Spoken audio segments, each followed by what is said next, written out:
분석 능력이 떨어져서 주식에서 좋은 결과를 못 얻는 게 아니고요. 욕심 때문에 못 얻는 거예요. 3년에서 4년 지나면 제 얘기가 맞다는 걸 아실 거예요. 네, 경제시그널 조연선입니다. 분명 우상향은 맞는데 그 한 번씩 떨어지는 주식시장, 불장과 불안감이 공존하는 것 같습니다. 이런 가운데 이 코스피 목표치가 제각각이기도 한데요. 그 근거가 뭐고 그러면 어떻게 대응 전략을 짜야 하는지 파헤쳐 보도록 하겠습니다. 매트릭스 투자자문 곽상준 대표 모셨습니다. 안녕하세요. 네, 안녕하세요. 반갑습니다. 오늘 시장 사실 셧다운 때문에 해제가 되면 괜찮아 하고 기다리신 분이 많은데 지금 하락하는 게 국장도 미장도 만만치 않은데 아직까지는 불안 요소가 있어서 그런가 봐요. 우리가 이제 지금의 자본시장의 전체 흐름을 볼 때 꼭 기억하셔야 될 하나가 뭐냐면 네. 우리는 부채의 바다 위에 있다. 부채의 바다 위에 있다. 예, 이거를 반드시 기억하셔야 합니다. 되게 아픈 말이네요. 부채가 전 세계적으로 네. 어마무시하게 많고요. 네. 그거는 이제 연준이 총통화를 얼마나 쏟아냈는지를 보면 쉽게 알 수 있는데 예전 그 리먼 사태 이전에 연준이 쏟아낸 총통화는 8천억 달러였습니다. 그런데 그 리먼 브러더스 사태 이후에 유로 위기까지 가면서 8천억이었던 총 자산이 4조 달러까지 네. 대폭 늘어납니다. 그러면서 이제 2018년부터 이것들을 막 줄이려고 노력을 했었는데 공교롭게도 2020년에 코로나가 터집니다. 그래서 상처를 아물게 하려고 하다가 또 사건이 터지니까 또다시 돈을 풀었는데요. 이번에는 조금 과하게 풀었습니다. 그래서 아주 짧은 시간에 9조 달러로 직행을 해버렸어요. 와. 네.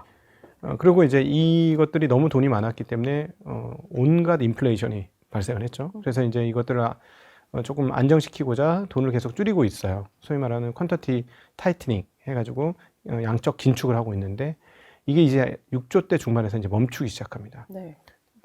말씀을 드려보면 2018년 이전 대비로도 여전히 50% 이상의 총통화량이 많아요. 그러면 결국 이 통화라는 건 그냥 통화 자체로 머물러 있는 게 아니고 어떤 것에 가서 달라붙습니다. 보통 자산에 달라붙죠. 그렇죠. 그 자산이 뭐 주식도 될 수 있고 채권도 될 수 있고 부동산도 될 수 있고 다양한 자산이 될 수 있어요. 네. 거기에 달라붙었죠. 그래서 자산 가격이 이렇게 오른 건데요. 그러다 보니까 이걸 모든 그 참여자들이 부지불식 중에 알고 있어요. 그러니까 여기서 시중에서 돈을 줄인다. 이런 시그널이 나오면 우리가 서 있는 기초가 그렇게 튼튼하지 않기 때문에 크게 휘청할 수 있다라는 걸 암묵적으로 서로 알고 있는 거죠. 그러니까 오늘 시장이 그렇게 크게 빠진 결정적 이유는 연준이 생각보다 금리를 안 내릴 것 같은데 였어요. 근데 그동안에 이제 사상 최고치를 매일같이 경신하면서 그건 미국 시장도 그렇고 한국 시장도 좀 그렇습니다만 특별히 미국 시장이 더 그런데요. 지금 최근에 기록한 미국의 신고가 행진은 올해 12월에 금리를 인하할 뿐만 아니라 내년에도 금리를 인하를 꽤 많이 할 거다라는 믿음 속에서 나타난 현상인데 네. 이게 단기적으로 살짝 흔들린 거죠. 그래서 시장이 큰 폭으로 빠진 겁니다. 그러니까 일반적으로 기업의 뭐 어떤 이익의 흐름이라든가 이익의 전망이라든가 하는 것이 하루에 뭐 4, 5%씩 이렇게 움직이진 않아요. 근데 시가총액 상위 최상위 종목들이 하루에 막 4% 내외 이렇게 움직이잖아요. 이게 말이 안 되는 거거든요. 왜 이런 말이 안 되는 일이 벌어지느냐? 그거는 그 여기까지 올라오는 과정에서도 유동성을 근거로 올라왔기 때문에 그 유동성이 흔들릴 수 있다는 생각을 하는 순간 사람들이 빠르게 겁을 먹는 거죠. 그리고 또 하나가 있어요. 네. 앞서 이제 부채의 바다 위에 있다라는 건 어떤 총통화 측면에서 그렇지만 자산을 투자하는 사람들도 자기 돈만으로 투자하지 않는 겁니다. 그렇죠. 예. 여기서 이제 오늘 시장에서 우리가 꼭 읽어야 되는 중요한 포인트가 있는데 근데 이게 지금 전방위적으로 이루어지고 있어요. 원래 우리 예전에는 어떻게 봤냐면 주식은 변동성이 매우 크기 때문에 위험 자산이라고 봤고 채권 같은 경우는 정해진 돈을 주는 픽스드 인컴이기 때문에 안전 자산이라고 봤고 게다가 거기다 금 같은 거는 뭐 그냥 가치가 완전 불변하니까 최후의 안전 자산 중에 하나 이렇게 봤습니다. 그런데 재밌게도 오늘 주식 시장만 떨어진 게 아니고 금 시장도 떨어졌어요. 그니까요. 예. 왜 이랬을까요? 금도 투기적인 세력이 상당히 들어가 있는 겁니다. 모든 자산으로 지금 투기적인 자금이 들어가 있고 그래서 유동성에 가장 취약한 뭐 지금 자산이라고 불러야 될지 모르겠습니다만은 점차 사람들이 자산을 일단 인식을 하고 있으니까 비트코인 가격이 상당히 크게 떨어졌죠. 네. 비트코인은 정말로 유동성 위에 서 있는 거예요. 비트코인도 그렇습니다만 그 뒷단에 있는 수많은 알트코인들은 훨씬 더 그렇죠. 유동성 위에 떠 있어요. 그래서 유동성의 경색이 일어나면 가장 크게 타격받는 영역이 또 여기입니다. 예, 그래서 우리가 이제 전체 시장을 볼 때 우리는 어떤 상태로 놓여져 있는지, 네. 어떤 상황으로 처해 있는지를 좀 이해하시면 이런 변동성이 왜 나타나는지 이해하기 좀 쉬우시죠. 주말이 지나서 다음 주, 그러니까 앞으로 음. 좀 전망 코스피에 대해서는 좀 어떻게 보고 코스피. 계세요, 시장? 코스피, 한국 같은 경우는 지금 여기까지 오게 된 가장 중요한 두 가지가 있어요. 하나는 정책이고요. 하나는 기업들의 실적입니다. 네. 그래서 정책이라는 거는 앞으로도 한 2, 3년간 더 걸릴 거예요. 그러니까 소위 말하는 상법 1차, 2차 상법 개정안이 있었는데 이것들이 본격적으로 시장에 효과를 발휘하는 거는 여러 차례의 주주총회를 거쳐야 효과를 발휘합니다. 주주총회는 1년에 한두 번밖에 안 해요. 그렇죠. 그러니까 주주총회 한 번 한다고 다 상법 개정했던 내용들이 반영되는 게 아니라 여러 차례에 걸쳐서 여러 회사에 걸쳐서 나타납니다. 그래서 이 정책 효과는 굉장히 긴 시계열로 나타나게 될 거고요. 기업 실적, 그러니까 이번 10월 달 들어서 정말 미친 듯한 지수 상승이 있었어요. 몇백 포인트가 순식간에 올랐는데 결국 그 핵심적인 기업은 하이닉스 그리고 삼성전자들이었습니다. 근데 왜 그러냐면 이게 이제 오라클 효과로 언급할 수 있는데 갑자기 오라클이 엄청난 대출을 땡겨서 지금 어떤 위기의 진앙지가 됐지만 그 엄청난 대출을 땡길 때 했던 얘기가 지금 앞으로 우리가 5년간 받은 수주 잔고는 지금의 10배가 넘는다. 이렇게 밝혔죠. 네. 그러니까 사람들이 그 수주 잔고는 뭐냐면 데이터 센터 수주 잔고입니다. 그러니까 깜짝 놀란 거예요. 와, 정말 이렇게나 많이 투자한다고? 그렇죠. 그러고 났더니 그럼 GPU도 모자르겠네? 근데 이제는 메모리도 모자르겠네? 이렇게 된 겁니다. 근데 거기에다가 추가로 어떤 일이 벌어졌냐요? 22년, 23년, 24년 이 메모리 만드는 업체들이 구형 메모리에서 너무 큰 상처를 입었어요. 적자가 너무 많이 났습니다. 그렇죠. 그래서 설비 증설 준비를 하나도 안 했습니다. 할 생각도 없고. 그리고 심지어 최근에 발표한 하이닉스의 설비 증설도 돈을 그렇게 많이 벌어도 별로 안 들어요. 그러니까 어떤 일이 벌어졌냐면 얘네 생각보다 설비 증설이 없는데 데이터 센터 향해서 가지고 가는 것들이 너무 많아. 그리고 실제로 데이터 센터가 직접 하이닉스 삼성전자에 와서 물건을 달라고 그러고 뛰어갑니다. 그러니까 예전에는 어떻게 되냐면 중간에 유통업체가 끼어 있죠. 그렇죠. 근데 얘네는 워낙 물량이 많으니까 직접 공장 대 공장으로 거래를 하고 있는 거예요. 그러니까 어떤 일이 벌어졌냐? 유통업체한테 가야 될 물량이 쪼그라든 겁니다. 그러니까 가격을 못 주고 있는 거예요. 그러면서 삼성전자 하이닉스 같은 경우는 아마도 속내는 이걸 겁니다. 안정적인 장기 계약. 그래서 우리가 그 계약을 따서 그 계약 수량을 보고 공장 증설을 결정할 거야.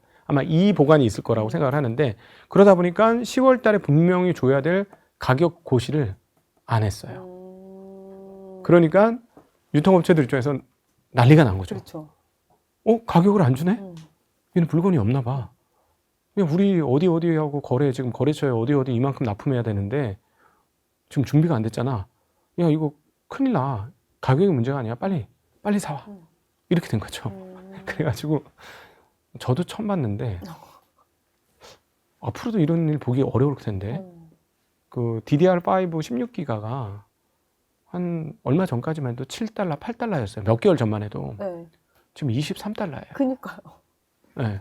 그러니까 오라클로 인해서 엄청나게 폭발적으로 수요가 증가할 거라고 인식했고 그래서 얘네들 실적이 좋을 건데 실물 시장에서 디램 가격이 하늘 높은 줄 모르고 절벽을 올라타고 가듯이 가격이 이렇게 수직 상승하니까 그러면 내년도에 얘네들 돈 얼마 벌어? 계산을 해보니까 올해보다 2배 이상 벌겠네? 이렇게 계산된 거죠. 그래서 10월 달에 주가가 폭발한 거예요. 근데 그러면 이 이슈가 사라졌냐는 거예요. 아까 정책 이슈는 시간을 두고 반영이 되는 네. 거고요. 얘네는 4분기 실적부터 드러날 거예요.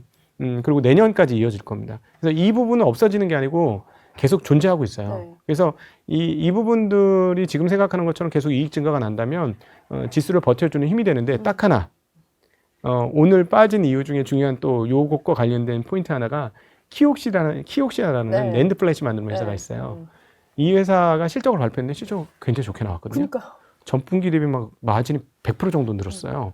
근데 아까 말씀드렸잖아요. 현물 가격이 이렇게 수직 상승했다. 그리고 낸드 가격도 수직 상승했어요. 그러니까 무슨 생각을 했냐면 떼돈 벌었겠다. 떼돈 벌었다고 생각하면서 지금 나온 실적보다 더 많이 나올 거라고 예상을 한 거예요. 근데 그만큼 안 나온 거예요. 그러고 나니까 주가가 폭락을 했습니다. 그래서 이게 이제 주식의 거래라는 건 상상의 영역이 상당히 작동을 하고 있기 때문에 지금 말씀드린 것처럼 하이닉스와 삼성전자 정말 어마무시한 실적 증가가 있는데 머릿속으로 상상하는 건 자유잖아요. 그렇죠. 더 많이 날 수 있다고 상상하는 것도 자유입니다. 근데 그게 나만 그렇게 생각하면 아무 상관이 없는데 나도 생각하고 너도 생각하고 얘도 생각해. 그게 일종의 소위 말하는 컨센서스, 통용되는 생각이 되는 순간 그게 기정사실화로 사람들이 규정을 지어버려요. 근데 그만큼 실적이 안 나왔다. 그럼 큰일 나죠. 내려가는 거죠. 네, 확 내려가죠. 그럴 가능성은 있어요. 그래서 오늘 좀 궁금한 게 7,500이라는 목표치도 있고요. 4,500이라는 목표치도 있어요. 그러니까 이게 5,000을 앞두고 전후인데 네. 저는 이게 궁금하더라고요. 어떤 근거로 이렇게 격차가 많이 나는지 물론 증권사마다 다르지만 네네. 이게 크게 봐서는 전망이 다른 건가요? 왜냐면 격차가 너무 커가지고. 연초에 7,500 얘기했으면은 아마 제정신 아니라는 소리를 들었을 것 같은데요. 저도 깜짝 놀랐어요. 7,500을 누가 제시했지? 그 정도까지? 근데 근거는 이걸 겁니다. 생각보다 이익 증가가 정말 앞서 이제 삼성전자 하이닉스로 대변되는 건데 정말 버라이어티하게 올라오고 있어요. 정말 깜짝 놀랄 정도로. 그러니까 어느 정도냐면 이 회사들의 이익 전망치가 좀 자고 일어나면 올라가고 자고 일어나면 올라가고 그래요. 그러니까요. 예? 그래서 뭐 40조, 50조 좀 삼성전자 기준으로 40조, 50조 돈 벌 거야 이랬던 것이 80조 벌 거야? 아니야, 90조 벌 거야. 어떤 데는 100조 벌 거야. 이렇게 지금 전망치가 하염없이 올라가고 있는데 예를 들어서 지금 굉장히 가장 높게 쓴 그 하우스의 전망대로 뭐 100조 정도가 나왔다. 그럼 하이닉스는 얼마 나오겠어요? 하이닉스도 한 80조 나온다는 얘기예요. 그런 전망이라면. 그럼 두 회사 합쳐서 200조에 육박하는 영업이익이 나옵니다. 우리나라 시가총액이 지금 3,600조쯤 돼요. 그러면 이 두 회사가 200조 가까운 영업이익을 내면 다른 회사들은 또 얼마 할 거야? 그러면 100조 이상만 해줘도 300조가 넘고 조금 더 해주면 300조대 중반이 되겠네. 이런 계산이 나오죠. 그러면 우리나라가 보통 이제 이익 대비 몇 배에서 이렇게 왔다 갔다 하냐면 아주 안 좋을 때는 뭐 8배까지 떨어지는 경우도 있습니다만 대체적으로는 일반적인 상황에서는 뭐 10배에서 12배, 좀 높게는 14배에서 16배 여기서 움직여요. 이익 대비. 근데 지금 말씀드렸듯이 뭐 300조대 중반에 이익을 낸다. 근데 아마 그 7,500포인트 하시는 분들은 더 높게 생각하신 것 같아요. 뭐 한 400조 정도 본다고 생각한 게 아닌가? 그럼 예를 들어서 그분들이 생각하는 전망대로 400조를 벌게 되면 우리나라 5,000조 정도 갈 수 있잖아요. 그렇죠. 5,000조. 근데 지금 4,000에 3,600이니까 그 5,000조를 가려면 앞으로 지수가 몇십 %가 더 올라야 되지 않습니까? 그러면은 그 뭐 7,500 계산이 그렇게 해서 나오는 것 같은데 조금 많이 생각하신 거는 같아요. 기대감을 반영한 약간의 더 오바된 수치라고 봐도 될까요? 저 7,500 가려면 다른 것들 몇 개 더 가야 될 것 같아요. 왜냐하면 앞서 이제 정책 효과라는 게 있었잖아요. 우리나라는 그 20년간 박스권이었어요. 그래서 제가 그 3,000대 중반 즈음에 뭐라고 이렇게 얘기하고 다녔냐면 제가 이제 약간 그렇게 늙진 않았는데 약간 원로격이에요. 근데 후배들하고 이렇게 대화를 해보면 우리 후배들이 경험을 못한 게 하나 있더라고요. 뭐예요? 뭘 경험을 못 해봤냐면 상승장을 한 번도 경험을 못 해봤어요. 그 시기상 그렇겠네요. 예, 쉽게 얘기하면 2008년도 이후에 증권회사나 이 증권시장에 뛰어든 사람은 상승장을 한 번도 본 적이 없고 다 박스장이었어요. 어느 정도 떨어지면 반등하고 어느 정도 올라가면 다시 떨어지고 이렇게 계속 왔다 갔다 틀 속에 갇혀가지고 우리가 이걸 박스라고 표현하는데 박스권장만 경험을 한 거예요. 근데 저희는 2008년에 리만 사태 되기 전에 상승장, 2007년까지 상승장을 받고 그리고 97, 98, 99 미국에서의 그 90년대 중반 이후에 계속되는 상승장 그리고 아시아권까지 이어진 상승장 이것도 경험을 해봤어요. 그러니까 저희들 느낌은 뭐냐면 이거 구조적 변화가 시작이 됐고 진짜 상승장이 왔다. 그래서 3,000대 중반에 막 예전에 신구 선생님이 니들이 개맛을 알아? 하는 그걸 패러디해서 니들이 상승 맛을 알아? 상승장 맛을 알아? 제가 그러고 댕겼어요. 그 얘기 때 아주 뭐랄까 재수없다고 욕을 많이 먹었죠. 제가 욕을 많이 먹었는데 근데 어쨌든 지금 상승장이 시작된 거는 저는 분명히 맞다라고 생각을 하고요. 그렇다면 뭐 7,500이 뭐 1년 안에는 모르겠는데 장기적으로는 뭐 가겠죠. 장기적으로 갑니다. 그럼 상대적으로 4,500이라는 전망은 약간은 현실과 가까운 거를 전망했을까요? 아마 이분들은 곧 고칠 거예요. 왜냐면 더 높일 거다? 왜냐면 4,500 할 때 네. 이거 약 한 달 전쯤에 나온 전망인데요. 네, 네, 한 달 전에 맞아요. 삼성전자 하이닉스의 이익 전망이 이렇지 않았어요. 그러니까요. 네. 맞아요. 그러니까 4,500은 틀린 거예요.